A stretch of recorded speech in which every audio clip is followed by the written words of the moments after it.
Senate District 29, the open seat, Chuck Hogan's seat. Jeff, were you hopeful after the three-way Democratic primary in June turned out only 5% of the vote? We were hopeful right up until the time this little short guy with gray hair showed up with $1.6 million.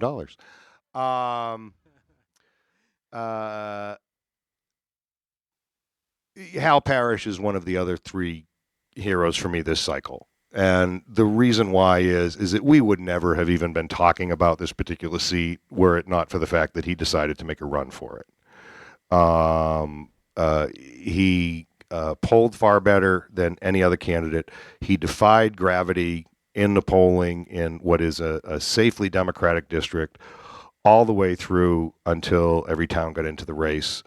And in fact, if you look at the election returns, you'll see that you can draw just a little circle around Manassas. And the further you go out, the bigger effect it had on Hal's vote. And the closer you get into Manassas, the more you can see how Hal is outperforming our performance in that district 4 years earlier. And by a significant margin. In Manassas alone, it's a 1,500 vote shift.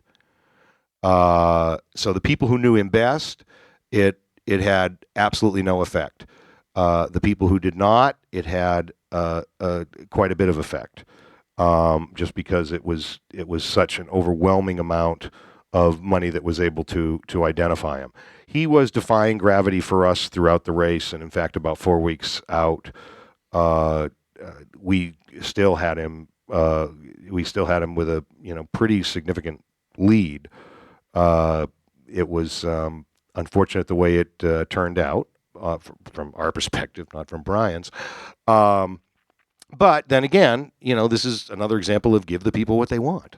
Here's Hal Parrish, moderate Republican, crosses the aisle, lifelong history of service, lots of bipartisan action, and he's not going to be in the Senate this year. But we're, I'm tickled that he ran, because we wouldn't have even been talking about the seat, and I doubt that $1.6 million would have ended up there had he not been in the race. Yeah, I mean, this race for us can be characterized by ever increasing levels of panic.